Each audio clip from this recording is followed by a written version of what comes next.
Bueno, buenas tardes y noches a todos nuestros queridos médicos latinoamericanos que nos acompañan hoy en esta nueva edición de nuestros clásicos webinars con los highlights de los principales congresos de psiquiatría y neurología del mundo, auspiciados por Megalabs. Mi nombre es Ignacio Tahuada, yo gerencio la línea Neurociencias de Megalabs para Latinoamérica y me es muy grato hoy presentarles a dos grandes profesionales que van a hacer un enorme esfuerzo para resumir un congreso que se hizo hace muy poquito tiempo en la famosísima Hawái, principios de octubre.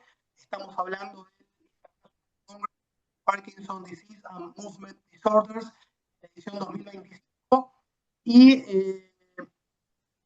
particularmente quisimos hoy convocar a estas dos grandes profesionales que nos acompañan para hacer un abordaje desde la neurología y desde la psiquiatría respecto de la enfermedad del Parkinson. Así que bueno, como es costumbre, este webinar está siendo grabado, después pueden pedirle representante de Megalabs y también pueden ir incorporando las preguntas que vayan apareciendo en la sección Question and Answers y al final de las disertaciones vamos a poder tener un espacio para evacuarlas. Entonces, sin más, quiero presentarles a la doctora Emilia Gatto, que es médica neuróloga, es directora asociada de la carrera de médico especialista en neurología de la Universidad de Buenos Aires, es jefa del área de enfermedad de Parkinson y movimientos anormales del Instituto INEVA, es miembro del International Executive Committee y co-chair del Comité de Educación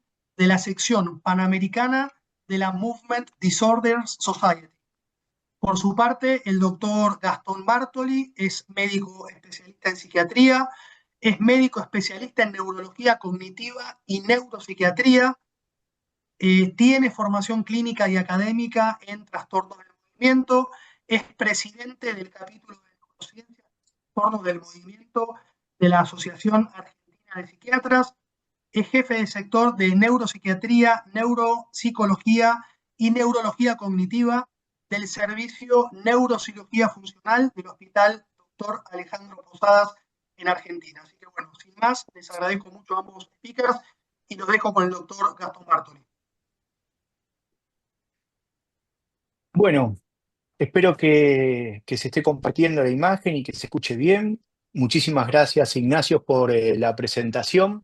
La verdad que para mí es un honor compartir esta charla con la doctora Emilia Gatto, una referente en lo que es trastornos del movimiento. Así que bueno, vamos a dar comienzo principalmente a lo que me toca a mí, ¿no? Que es a lo que me dedico diariamente, que es a la neuropsiquiatría en movimientos anormales. Como bien sabemos, el Congreso se llevó a cabo este año en Hawái y lo que hice yo fue dedicarme a ir a las mesas donde trataban alteraciones no motoras dentro de la enfermedad, principalmente lo que eran trastornos neuropsiquiátricos.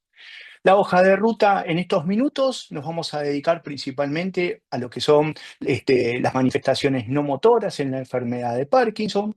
Luego vamos a hablar unos minutos sobre una mesa de expertos que la presidió el doctor Ocum sobre psicosis en enfermedad de Parkinson, sobre trastornos motores neurofuncionales y algunas novedades que hay sobre enfermedad de Huntington, principalmente, obviamente, dentro de la sintomatología no motora neuropsiquiátrica. Bien, la mesa que se llevó a cabo sobre manifestaciones no motoras en la enfermedad de Parkinson me pareció sumamente interesante la distinción que hicieron sobre las sintomatologías y los síndromes no motores neuropsiquiátricos dentro de lo que se producen las alteraciones dopaminérgicas, ya sea para hiperdopaminérgica o hipodopaminérgico, como son las depresiones, la apatía y la ansiedad, y dentro de los cuadros hiper, la psicosis, y hoy por hoy se le está dando mayor información y mayor importancia a lo que son los cuadros de trastorno de control de los impulsos. Esta mesa lo que hacía era, en primer lugar, aplicar todo lo que nosotros ya sabemos y aplicamos, porque realmente no se dijo nada nuevo dentro de lo que nosotros hacemos diariamente con respecto a las diferentes sintomatologías neuropsiquiátricas y qué es lo que se viene haciendo desde este año 2025 en adelante.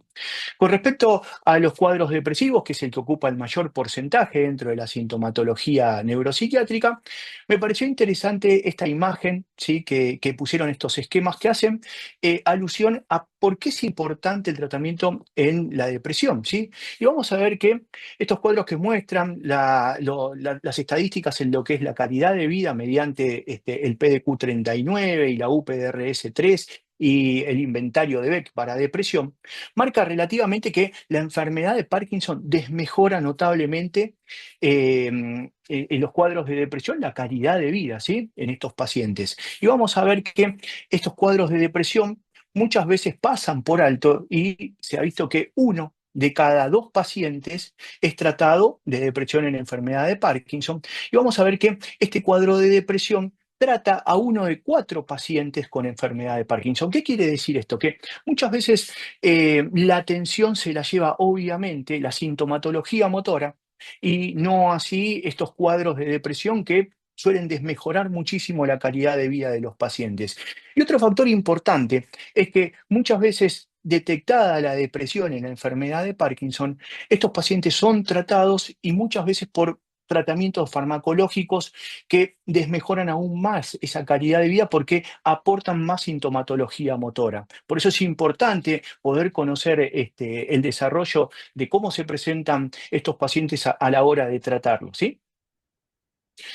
Me pareció sumamente importante también que hoy por hoy se le está dando mayor relevancia también al tratamiento con el pramipexol, ¿sí? Que es eficiente en el tratamiento de los cuadros depresivos, como también se ha demostrado en un metaanálisis el uso de la rotigotina que bajan los puntajes de depresión.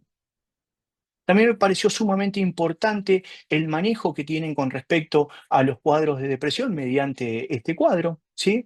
Que hice la traducción clásica para que se pueda llevar y poder apreciar mejor, donde el tratamiento farmacológico lo van a dividir en tres partes, ¿sí? Uno es controlar esa alteración motora insuficiente mediante la optimización de la terapia dopaminérgica, ¿sí? Por lo tanto, este es un tratamiento que obviamente se tiene que tratar en forma interdisciplinaria y el neurólogo va a adoptar las dosis y frecuencia de levodopa necesarias con terapia complementaria o ajuste de dosis de agonista dopaminérgico. Se va a evaluar en segundo lugar el estado de ánimo depresivo ligado a la fase off, que tanto ruido nos hace a nosotros, ¿sí? Porque muchas veces el no controlar el tratamiento de las fluctuaciones motoras lleva a apresurar el tratamiento con antidepresivos y muchas veces se hace lío, ¿no? Al mal indicar tal vez un tratamiento antidepresivo cuando lo que hay que hacer es ajustar el tratamiento de antiparkinsoniano, ¿sí? En este caso también se puede indicar el tratamiento de terapias asistidas. Una vez que se llega, ¿sí? y persiste los síntomas depresivos en la enfermedad de Parkinson, a pesar de ajustar la terapia dopaminérgica, lo que postulan en este trabajo es que se tiene que hacer una determinación del perfil clínico de los síntomas depresivos. Es decir, agrupan los síntomas de agitación, insomnio, ansiedad, pánico y anedonia y apatía para buscar el mejor tratamiento posible. En el caso de la agitación y el insomnio, la indicación que muestran esta mesa de expertos es la amitriptilina, la mirtazapina, ¿sí? La trazodona. En el caso de la anedonia y la apatía, venlafaxina, desmipramina y nortriptilina, ¿sí? Hay dos drogas que no se suelen utilizar mucho en Argentina y una está discontinuada y hay que mandarla a pedir en forma necesaria para que el farmacéutico la realice. Y en el caso de la ansiedad y el pánico, citalopram y sertralina, lo cual a mí me llamó muchísimo la atención, ya que estos fármacos suelen muchas veces traer más complicaciones motoras en nuestros pacientes, ¿sí? Pudiéndose utilizar otro tipo de tratamiento antidepresivo en esos casos.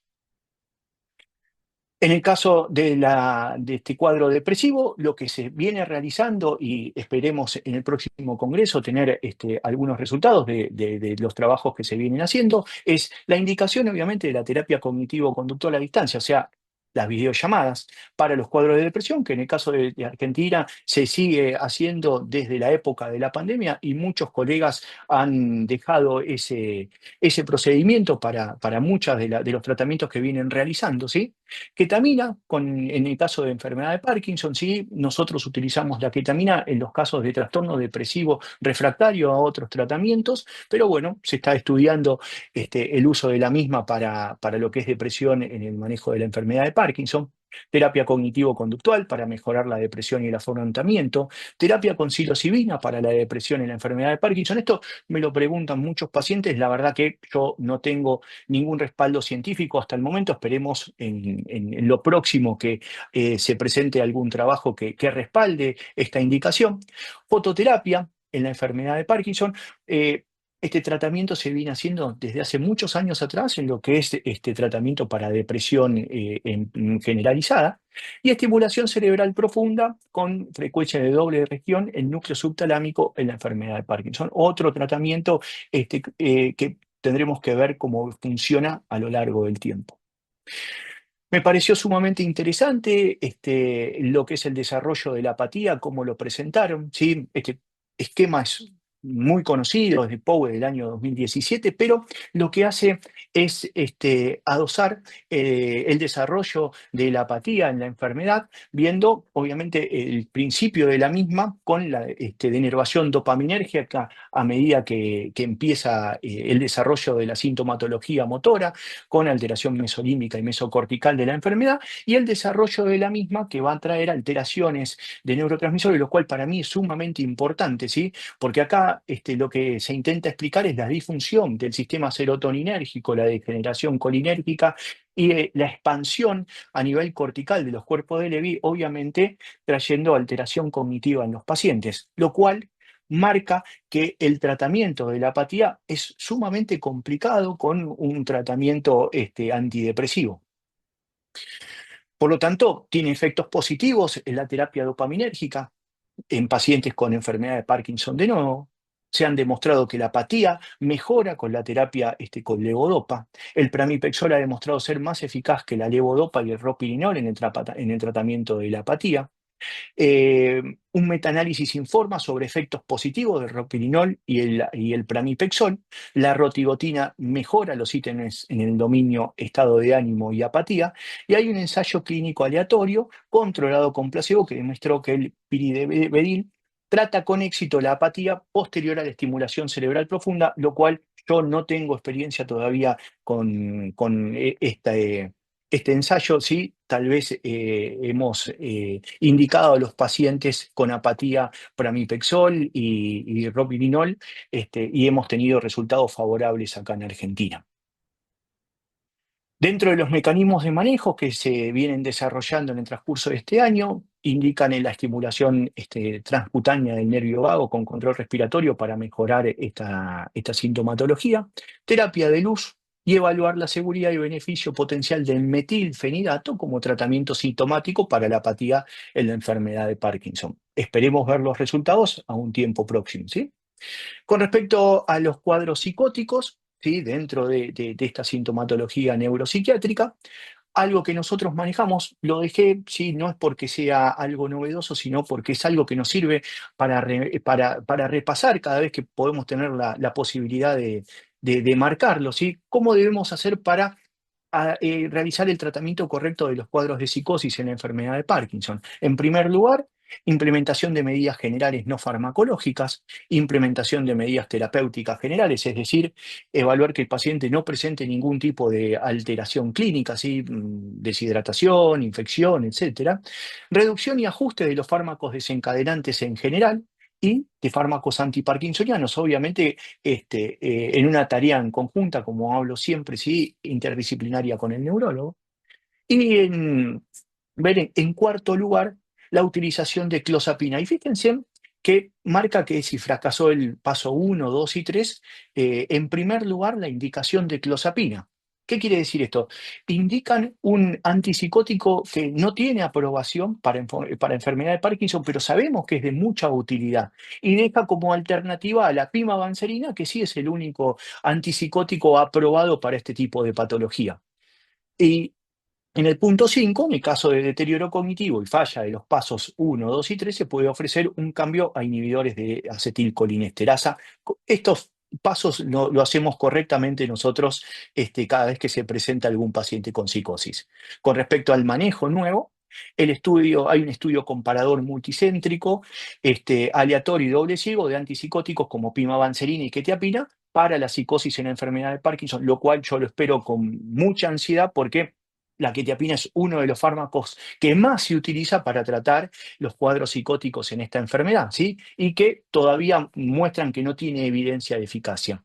Y un ensayo multicéntrico controlado con placebo y doble ciego para examinar la seguridad y eficacia de la pimavanserina, lo cual a mí me parece más que correcto para desmentir un montón de situaciones que, como todo fármaco y antipsicótico, puede traer riesgo de vida.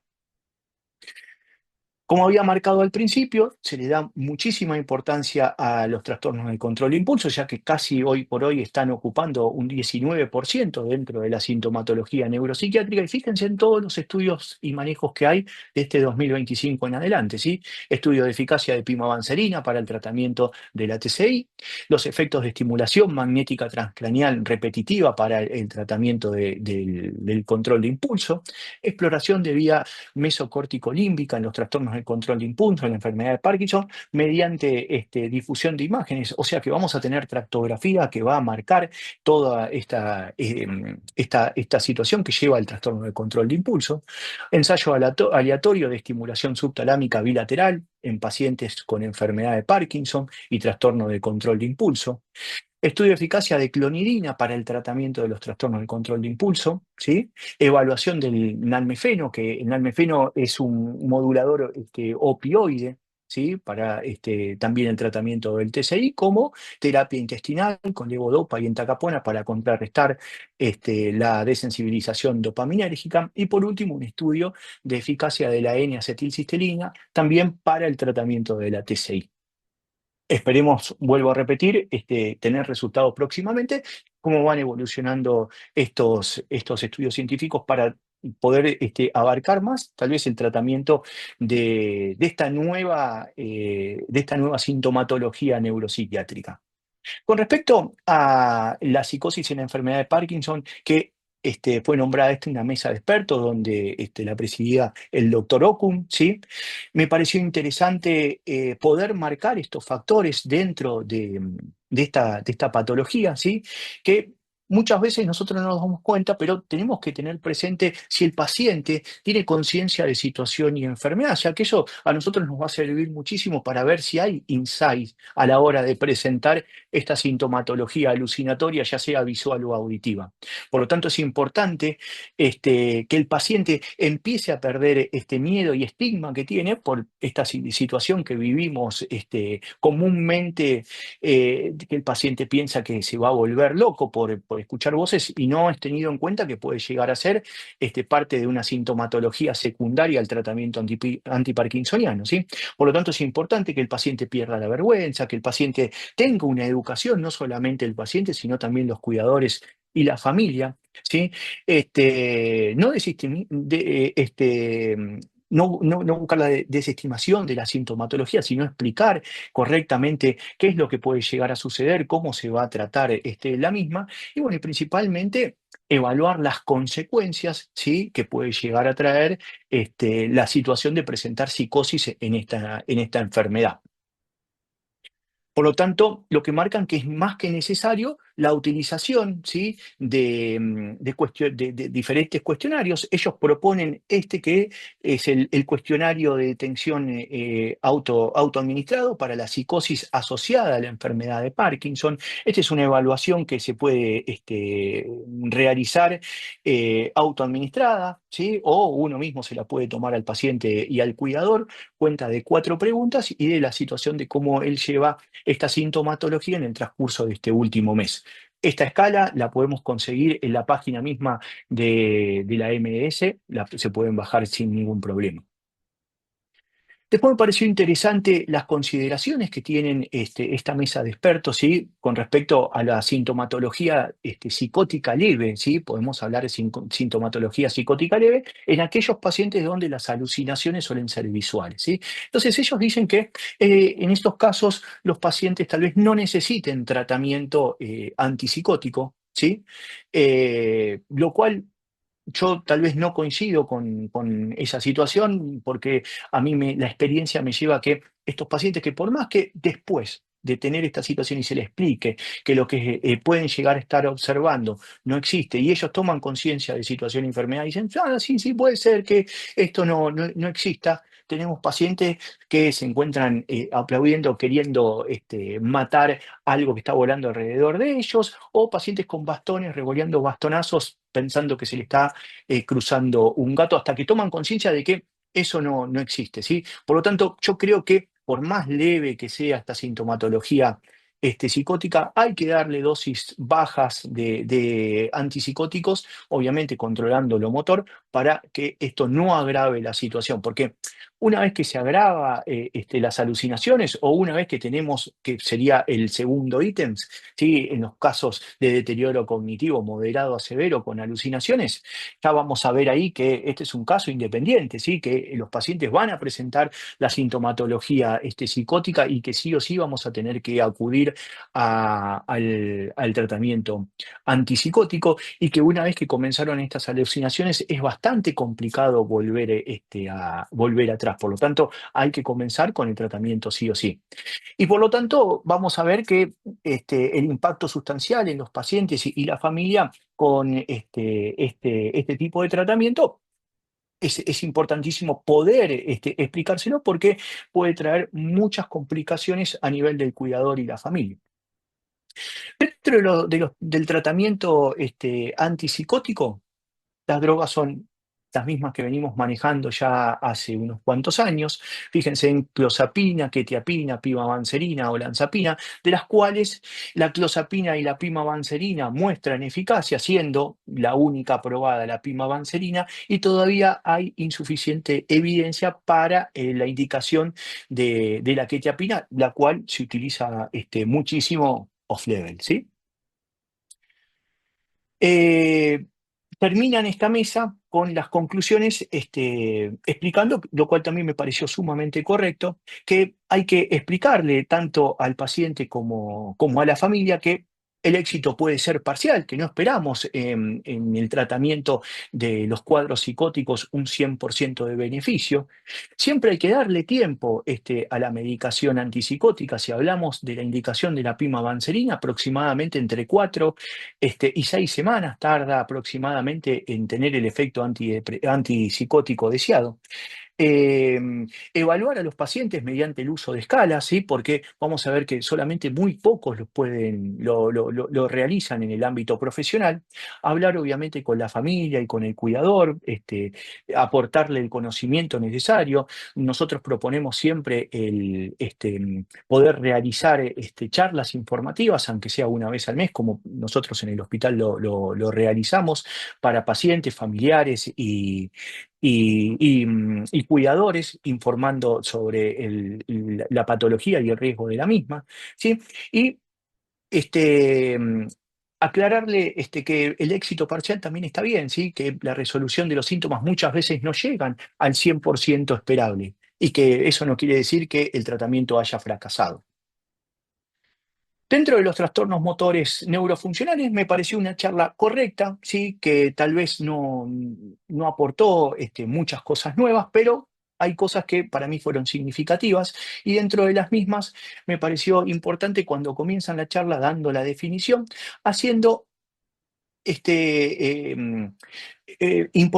dándole importancia a este último párrafo, donde dice que ahora se entiende como una afección neuropsiquiátrica que surge de la compleja interacción de factores neurobiológicos, psicológicos y sociales. O sea que hoy por hoy ya se piensa de diferentes factores y por lo tanto hoy pensamos que la enfermedad neurofuncional, o sea, el trastorno motor neurofuncional, no es una patología que solamente la tiene que tratar el neurólogo o el psiquiatra, sino es una patología interdisciplinaria y multidisciplinaria, ¿sí? Por lo tanto, el éxito del tratamiento tiene que estar en el trabajo en conjunto, ¿sí? ¿Para qué? Para no llegar a esta situación que me pareció, si bien no es algo, un artículo nuevo, ¿sí? Me pareció novedoso las respuestas que suelen dar los profesionales, o sea, nuestros colegas, frente a la situación de presentar un cuadro de trastorno motor neurofuncional, ¿sí? Muchas veces las respuestas están centralizadas en que no, esto es algo sintomático de la mente, ¿sí? Que es como una debilidad histérica, que es una alteración psicosomática, que es algo médicamente que no se puede explicar, que es una debilidad tal vez muchas veces asociada a un cuadro depresivo, a un cuadro de estrés o a una fatiga crónica y un montón de situaciones más que obviamente lo que hacen es confundir al paciente, seguir deprimiéndolo porque no encuentran un tratamiento específico, ¿sí? Por eso es importante el trabajo interdisciplinario y principalmente el trabajo que se hace también, no solamente neurólogo, psiquiatra, sino también la psicoterapeuta, ¿sí? Mediante la terapia cognitivo-conductual, ¿sí? La kinesióloga en combinación con el tratamiento kinesiológico, ¿sí? La fisioterapia, que es sumamente importante para la parte motora del trastorno neurofuncional. Por lo tanto, vamos a ver que la combinación de toda esta situación nos lleva a, como culmina Susan Fisher en este artículo, diciendo que hoy por hoy se está adoptando un enfoque interdisciplinario para poder abordar esta patología. Con respecto a enfermedad de Huntington, ¿sí? Vamos a ver, y con esto ya vamos terminando esta primera parte de la presentación. Me pareció sumamente interesante, vuelvo a repetir, obviamente, todo lo no motor, y me quedé con este esquema, ¿sí? Este esquema me pareció sumamente interesante, es un esquema que es nuevo, es brindado en este año, en el 2025, donde habla de la sintomatología de la Corea, ¿sí? Donde aquellos pacientes que presentan depresión o ideación suicida, como aquellos que presentan irritabilidad e impulsividad, ¿sí? En estos casos que la respuesta sea favorable, la indicación tiene que ser un antipsicótico atípico, ¿sí? Y no darle a estos pacientes ni tetrabenazina, ni deutetrabenazina, ni valbenazina, ¿sí? O sea, la opción parte desde bajar al paciente, intentar revertir estos cuadros afectivos y estos cuadros comportamentales con risperidona, olanzapina, aripiprazol, y en el caso de que persistan, la combinación de dos de los mismos o recurrir a un antipsicótico típico, ¿sí? Porque los antipsicóticos típicos también siguen utilizándose y obviamente con la terapia física. Por lo tanto, vamos a hablar que es importante también en estos casos el manejo multidisciplinario, ¿sí? No todo parte por el tratamiento farmacológico, sino también que le tenemos que dar muchísima importancia a los grupos de trabajo, a los grupos multidisciplinarios, en los cuales van a ser importantes en estos casos el genetista o un asesor genético, aplicar terapias del habla, aplicar terapias del lenguaje, la fisioterapia, la terapia ocupacional, tener un nutricionista dentro del equipo, un trabajador social, como nombré anteriormente, un psicólogo, enfermeros dedicados exclusivamente a lo que es las coreas y la enfermedad de Huntington, ¿sí? Tener también un asesor legal, un asesor financiero, ¿sí? Y alguien que obviamente pueda manejar no solamente al paciente, sino también a lo que es la familia y principalmente a los cuidadores, porque no deja de ser una enfermedad que también compromete muchísimo a la familia. Y para terminar, la conclusión que dejan los expertos con respecto a la enfermedad de Huntington es que esta enfermedad obviamente es un trastorno multisistémico y que es complejo y progresivo. La investigación hoy por hoy está limitada como para tener guías de terapia, por lo tanto se necesita seguir trabajando más. Los inhibidores de la BMAT2, como la deutetrabenazina, valbenazina y tetrabenazina, son eficaces para la corea, pero tienen muchísimos efectos secundarios, por eso es importante el trabajo en equipo con la neuropsiquiatría. Los antipsicóticos son útiles, obviamente, pero obviamente también con efectos secundarios. No hay buena evidencia farmacoterapia para otros síntomas motores, ni tampoco para lo cognitivo y lo conductual. Las estrategias no farmacológicas, como nombré recientemente, son útiles, aunque pueden requerir otro tipo de alternativas de eficacia. Y principalmente lo que remarcan, y remarco yo en todo lo que se brindó en este congreso, es el trabajo multidisciplinario. O sea que si hay algo que a mí me deja este congreso es eso, ¿sí? La satisfacción de que van buscando y vamos buscando, porque yo también lo realizo en Argentina, el poder trabajar en equipo. Así que bueno, espero que le haya servido. Agradezco a todos los presentes y agradezco a Miguel Lau por darme la posibilidad. Y bueno, esperemos que el año que viene esto sea mucho más productivo en Corea. Muchísimas gracias. Bueno, hola, buenas tardes a todos. Buenas tardes, buenas noches. Gracias, Gastón. Ahora yo voy a continuar con la segunda parte de estas presentaciones y ante todo agradecer a Megalabs por la posibilidad de compartir este momento y espero a los colegas de Centroamérica que el huracán no haya afectado demasiado los países donde ustedes están.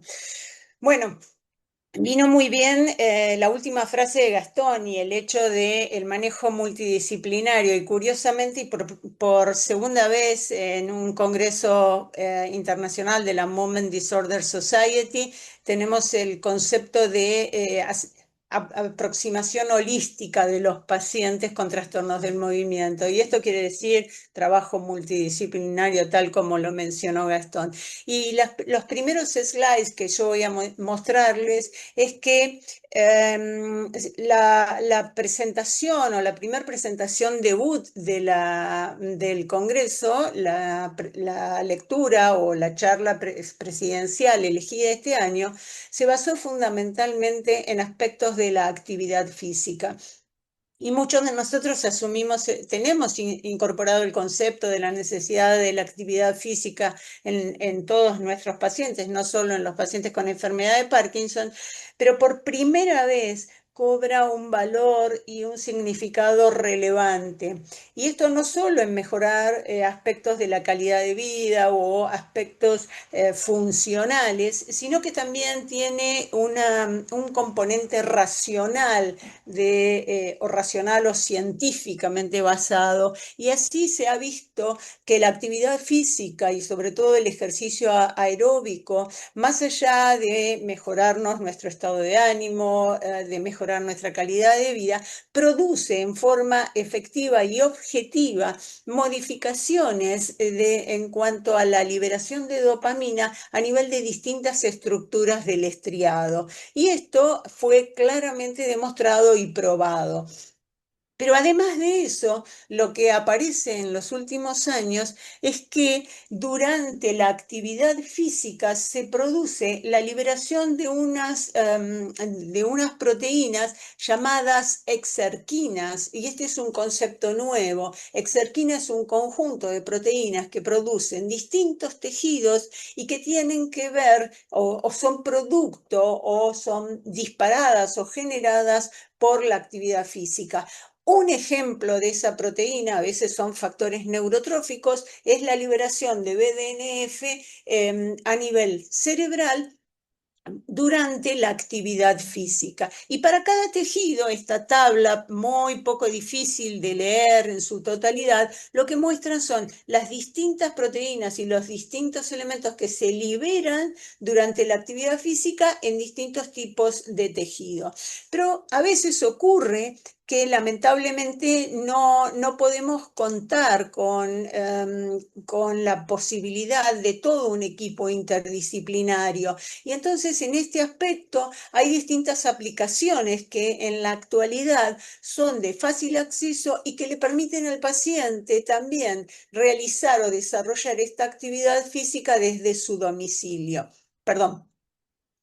Más allá de estos aspectos, entonces, lo que se ha tratado de evaluar también es, bueno, cuánto es el beneficio de la fisioterapia realizada en el domicilio con respecto de aquella que se realiza en un centro. Y aquí hay varios estudios que están en desarrollo y sobre todo para evaluar el aspecto de la validez de estas aplicaciones móviles. Y estas aplicaciones móviles también se están utilizando para mejorar mediante el estímulo auditivo el ritmo basal básico para mejorar la deambulación.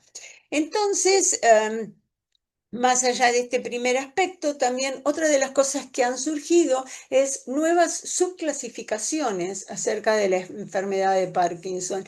Y nosotros en los últimos años hemos hablado mucho de aquella de primero origen en el cuerpo o primero origen en cerebro. Y sabíamos que había diferencias entre ambos. Los que tenían primero origen a nivel corporal se los atribuía un origen en el segundo cerebro a nivel intestinal, y este grupo de pacientes iba a tener mayores manifestaciones autonómicas, mayor componente claramente tanto motor como no motor, van a tener más disautonomía en general.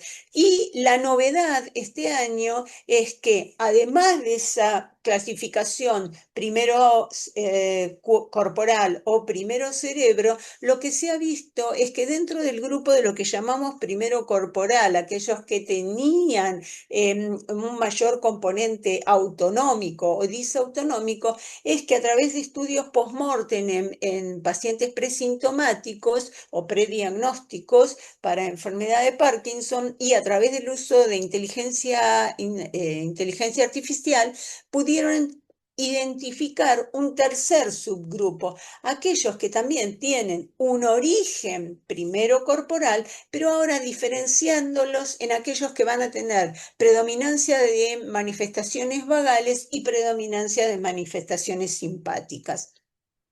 Dentro de estas clasificaciones, también sabemos que en el día a día aparece, y en el último año ha sido verdaderamente un boom, la intencionalidad de clasificar biológicamente a la enfermedad de Parkinson, y esa clasificación biológica muchas veces se basa también en la posibilidad de identificar la alfa-sinucleína y especímenes de alfa-sinucleína. Y estos aparecen a través de las técnicas de RTC-Quick como una metodología para identificar la presencia de esta alfa-sinucleína fosforilada en a través de distintos medios, ya sea a través de piel, a través de mucosa olfatoria, a través de plasma, a través de líquido cefalorraquídeo o a través de orina y saliva. Pero algo que es interesante es que esta técnica muchas veces demandaba varios exámenes y era bastante prolongada la obtención de las muestras, y actualmente se ha podido implementar una nueva técnica que acelera rápidamente la detección, tanto con un rápido diagnóstico, tanto de las manifestaciones, la presencia de alfa-sinucleína amplificada a nivel del líquido cefalorraquídeo, a nivel de piel y a nivel intestinal. Y solo en menos de 12 horas podemos tener estos resultados. También es importante mencionar que aparece un nuevo concepto, que es el concepto de si estos depósitos de alfa-sinucleína, de estos oligómeros de alfa-sinucleína, representan un efecto deleterio o un efecto beneficioso en la enfermedad de Parkinson, y si estas mutaciones representan una ganancia o una pérdida de función. Entonces, se habla del concepto de si en la enfermedad de Parkinson tenemos que hablar de una sinucleinopatía, y plantean la hipótesis de una sinucleinopenia, es decir, como un desbalance en los niveles de sinucleína que llevan a desarrollar esta patología. Otra de las características que es interesante es que día a día continúan identificándose nuevas mutaciones de alfa-sinucleína, y es muy interesante hacer la mención, por ejemplo, de una nueva mutación de alfa-sinucleína que se denomina K58N. ¿Y por qué lo menciono? Porque esta variante es una variante benigna, llamémosle. Es una variante que de alguna manera puede influir en cuanto a la progresión, en cuanto a la respuesta al DBS y en cuanto al pronóstico en el largo plazo. Por lo tanto, vemos que van apareciendo estas nuevas variantes, en tanto que otras, asociadas también a la presencia de variantes de alfa-sinucleína como la G14R, esta variante, por otro lado, se asocia con un fenotipo atípico de la enfermedad de Parkinson, donde además de la presencia del cuadro, de un complejo cuadro neurodegenerativo, se observa la presencia de mioclonías, de bradicinesia, de distonía y también la presencia de apraxia. Y curiosamente, los hallazgos neuropatológicos en esta variante tienen más similitud a una distribución de la patología de la alfa-sinucleína con una distribución y un tipo de trastorno más parecido a lo que vemos en una demencia frontotemporal. Curioso, ¿verdad? Y también lo que se ve es que la forma de acumulación y de distribución de esta alfa-sinucleína tiene algunas particularidades con respecto a de las formas en que se conciben los acúmulos en la enfermedad de Parkinson típica. Otra de las características es, ustedes saben que en los pacientes con mutación del ARC2, en general se dice que no se, digamos, en aquellos sobre todo que no tienen alteración del olfato ni alteración de la conducta del sueño REM, suelen no observarse cuerpos de Levy. Sin embargo, se presentó durante este congreso la evidencia de que en algunos individuos de estos que, digamos, no se identificó la presencia de cuerpos de Levy, sí se identificaba la presencia de oligómeros de alfa-sinucleína. Esto quiere decir que seguramente estos individuos con LARC2, con mutación de LARC2, si bien no tenían la patología convencional que vemos asociados a las mutaciones de G20-19S del ARC2, tienen un alto nivel de alfa-sinucleína, pero en forma de oligómeros, no en la forma de estructura conformacional típica que podemos ver en el cuerpo de Levy. Por lo tanto, esto aparece también como algo novedoso.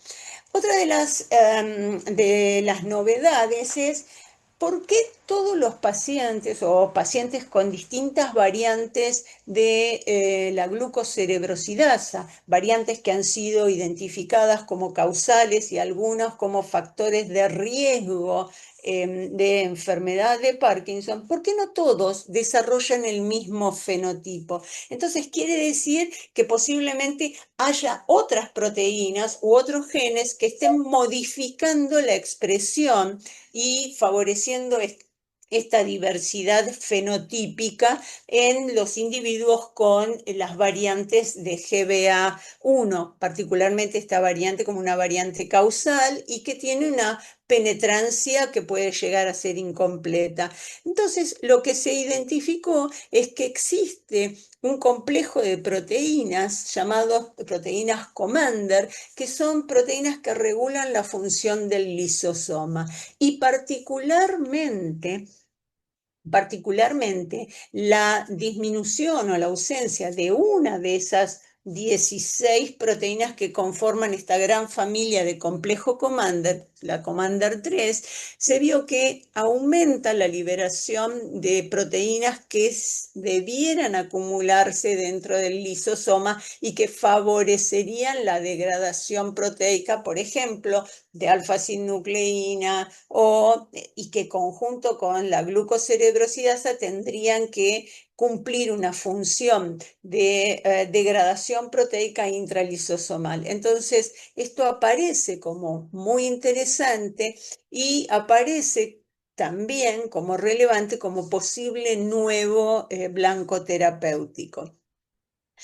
En cuanto a los mecanismos de la enfermedad de Parkinson, también ha habido algunos cambios, perdón, algunos aportes interesantes, y es que se han identificado la presencia de infiltración de tipo de células inmunes, particularmente CD4 y CD8, células linfocitos T, que tienen estructura similar a nivel, digamos, estos se encuentran infiltrando la sustancia negra de la pars compacta de la sustancia negra.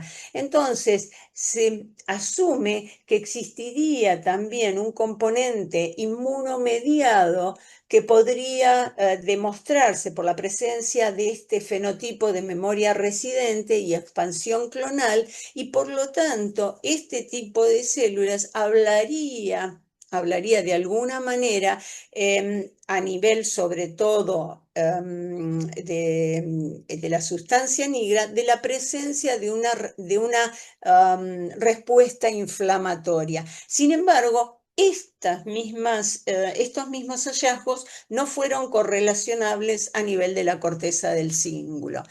También es importante mencionar cambios en la microbiota que, digamos, de alguna manera se correlacionan con esto de primero cuerpo o primero cerebro. Y lo que se ha visto es que fundamentalmente esta microbiota se encuentra en los pacientes con enfermedad de Parkinson alterada por distintos mecanismos y que puede ser totalmente diferente en estadios muy tempranos, premotores vinculados a la enfermedad, y que además hay factores que podrían exacerbarlos, como por ejemplo ciertos antibióticos que causarían una disbiosis que favorecería el riesgo o incrementaría el riesgo de desarrollar enfermedad de Parkinson. También es importante mencionar un concepto nuevo, que es el concepto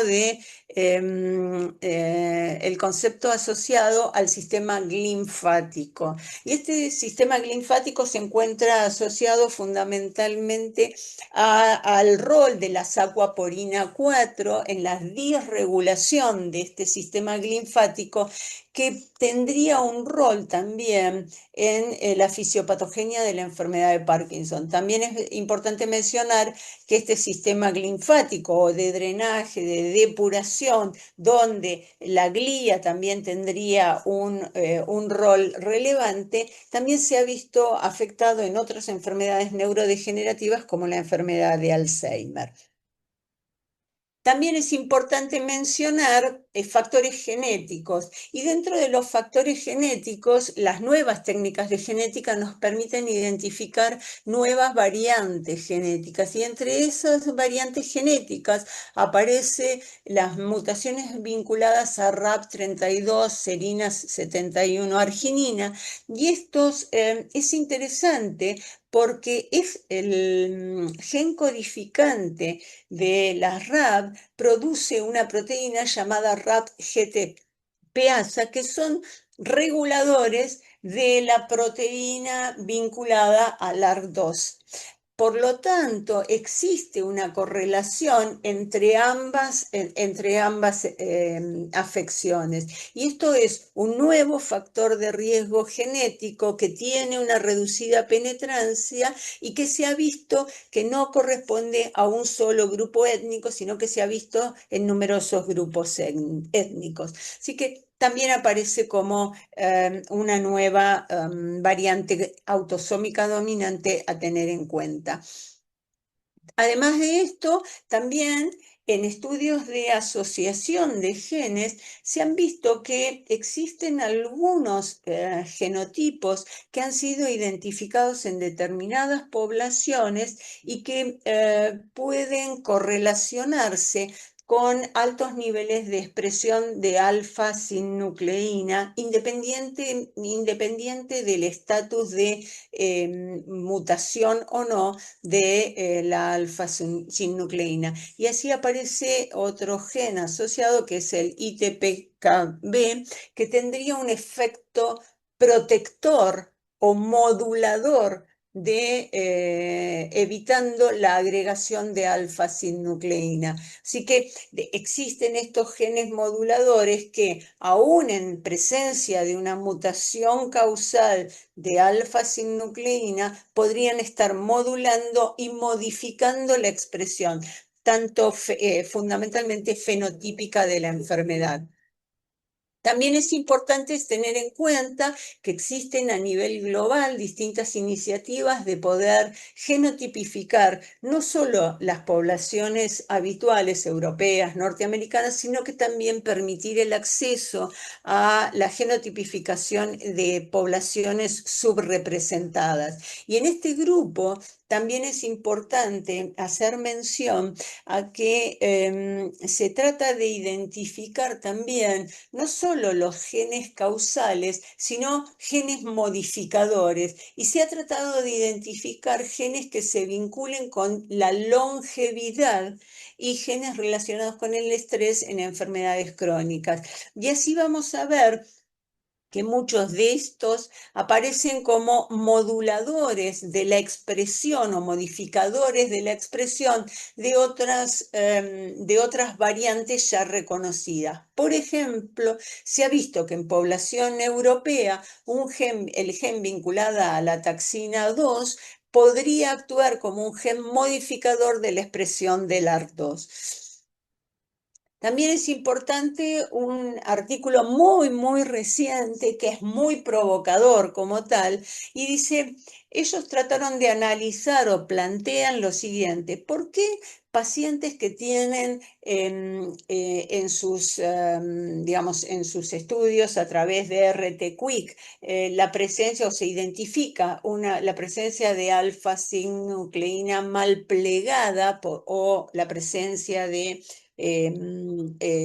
oligómeros de alfa-sinnucleína, ¿por qué no todos estos pacientes terminan desarrollando realmente una enfermedad neurodegenerativa si tienen, si tienen muestras de capacidad de siembra alfa-sinnucleína positivo? Y entonces lo que plantean es que más allá de esta alteración del plegamiento, o sea, de la alteración de la alfa-sinnucleína, existiría algún factor estoclástico o factores ambientales que favorecerían este plegamiento anormal de la alfa-sinnucleína y que bloquearía su degradación, y que en algunos casos, sumado a factores genéticos, podrían favorecer la degeneración y la disfunción y llevar a una enfermedad neurodegenerativa con alfa-sinnucleína positiva. También, en cuanto al tratamiento, tenemos que mencionar que la cantidad de fármacos que se han desarrollado en los últimos tiempos o que están en desarrollo respecto de lo que son los tratamientos para enfermedad de Parkinson, la propuesta es realmente enorme. Lo que sí se sabe, perdón, es que existen distintas formas de priorización de estos tratamientos. Y en la actualidad, ustedes saben que se invierte mucho y hay mucho tiempo lleva el desarrollo de un fármaco. Entonces, lo que se está planteando es ¿cuánto de estos ensayos clínicos que están actualmente en curso van a continuar? ¿Cómo es mejor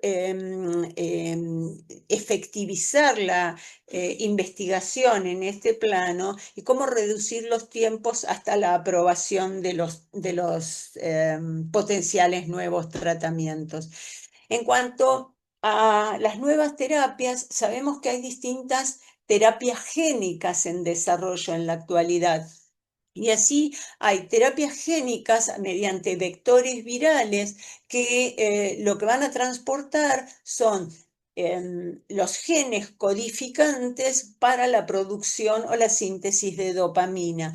Otros van a tratar de, otras terapias génicas están destinadas a tratar de corregir la disfunción mitocondrial que, por ejemplo, se produce asociada a las mutaciones de PINK1 y de Parkina o de DJ1. Otros van a tratar de trabajar sobre áreas de neuroprotección y de desarrollo, incrementando la producción o la liberación de factores neurotróficos como GDNF o PDGF. Otros van a tratar de aumentar de alguna manera la producción de glucocerebrosidasa que se encontraría disminuida a nivel lisosomal, no solo en aquellos que tienen mutación de GBA1, sino que también en general en los pacientes con Parkinson idiopático se ha visto una disminución de la actividad de esta enzima a nivel lisosomal. Otros van a tratar de disminuir la expresión de la alfa-sinucleína mutada. En este aspecto vale la pena mencionar que dentro de los factores de los tratamientos neuroprotectores se habían propuesto aquellos inhibidores de los receptores GLP1 y vinculados sobre todo vinculados a insulina. Se habían propuesto el exenatide, la semaglutida, como agentes altamente favorables. Sin embargo, inicialmente los estudios fallaron en lograr el objetivo de modificar las escalas motoras o las escalas clínicas. No obstante eso, en la actualidad hay una serie de estudios que continúan ongoing. Y por otro lado, también hay una serie de nuevos fármacos en ensayo que tratan de impactar sobre estructuras llamadas NLRP3, es un conjunto de proteínas vinculadas a inflamación. Y en este aspecto hay varios ensayos clínicos ongoing. También hay ensayos clínicos basados en implantes neuronales o implantes celulares. Algunos de esos implantes son producto de la obtención a partir de células iPS, productos y de células de stem cell de embriones humanos, y otros. En este caso, este estudio es un estudio en fase 1 que lo que busca es, a partir de stem cell o células progenitoras embriónicas humanas implantadas a nivel del putamen de los pacientes con enfermedad de Parkinson, lograr el incremento en cuanto a la producción de dopamina. Los estudios funcionales han demostrado un efecto beneficioso. Esto es un fase 1 y recordemos que solamente se han implantado en 12 pacientes. También hay otro tipo de células que se han implantado y son las llamadas células iPS, también células del propio individuo a partir de fibroblastos del propio individuo que se los llevan a células totipotenciales y se los diferencia luego a células dopaminérgicas. Estas células son implantadas a nivel putaminal y hasta el momento solo 6 pacientes han sido sometidos a este procedimiento y por el momento lo que se observa en estos estudios de fluorodopa van a ver es cómo se, digamos, reinerva el estriado con la activación dopaminérgica. También tenemos que mencionar distintos tratamientos o distintos ensayos clínicos que están dirigidos a impactar sobre las terapias dirigidas a la mutación más frecuente, que son las mutaciones vinculadas al AR2. En este caso vamos a ver distintos tipos de agentes que tratan de degradar la proteína, agentes que tratan de inhibir la actividad quinasa de esta proteína, y algunos son ya terapias más complejas. Por el momento no tenemos resultados definitivos al respecto, salvo uno de esta serie que trataba de una pequeña molécula que trataba de inhibir la actividad de quinasa y que debió ser suspendido por la presencia de efectos adversos severos como polineuropatía. También vamos a ver que aparecen otra serie importante de fármacos inmunomoduladores que en realidad lo que tratan de evaluar de alguna manera es también producir una inhibición sobre los receptores de tirosinquinasa. También vamos a tener una serie de ensayos clínicos que están dirigidos para tratar aquellas variantes vinculadas a mutaciones de glucocerebrosidasa. Y en este caso, en algunos casos, es tratar de reducir el sustrato, en otros pequeñas moléculas que actúen como chaperonas, que ayuden a remodelar la glucocerebrosidasa dentro del retículo endoplásmico y mejorar su tráfico hacia los lisosomas y aumentar su actividad y estabilidad, y reducir el estrés a nivel del retículo endoplásmico. Otras terapias génicas tratando de reemplazar la actividad de la glucocerebrosidasa, aumentar en otros casos la actividad de glucocerebrosidasa. Y así vamos a ver también, entonces esto es una representación breve de todos los blancos terapéuticos o de los ensayos ongoing para GBA. También hay, como les mencionaba, otros blancos terapéuticos vinculados a inhibición de la respuesta inmune, fundamentalmente atacando o usando como blanco estos inflamosomas, este conjunto de proteínas que van a estar involucradas o que van a ser activadas por distintas vías proinflamatorias y que se denomina NLPR3, y dirigidos a inhibir la acción de estos inflamosomas, aparecen un número significativo de tratamientos. Y finalmente, y en función del tiempo, también todos los tratamientos dirigidos contra, digamos, hacia las alfa-sinucleinopatías, desde evitar su síntesis, aumentar su degradación y evitar su propagación.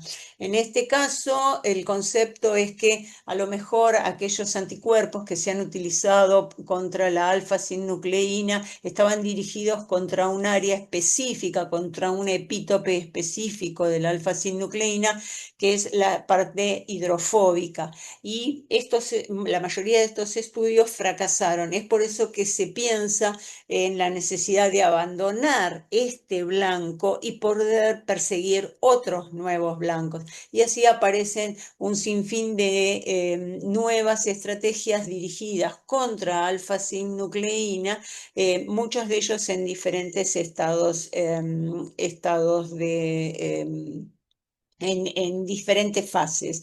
Y lo interesante es que uno de ellos es el que ha prosperado de alguna manera, y es el estudio con prasinezumab, que si bien inicialmente el estudio inicial no logró el blanco, el objetivo principal, aparentemente podría tener un efecto beneficioso, y es el único que en la actualidad se encuentra en curso.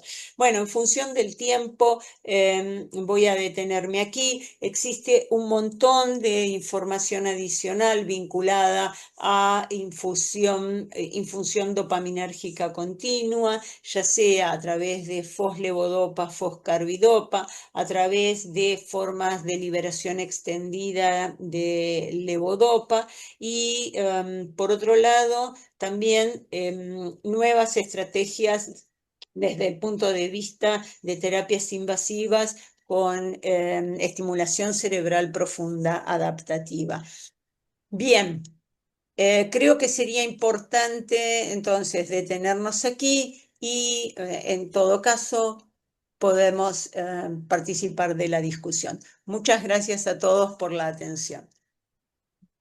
Bueno, muchas gracias Emilia, muchas gracias Gastón, la verdad que espectacular la disertación y la espectacular síntesis que hicieron de este congreso tan interesante.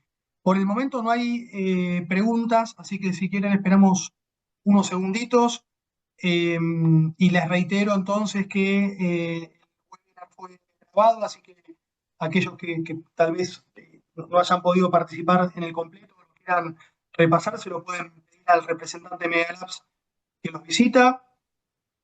Y bueno, parece que fue demasiado claro.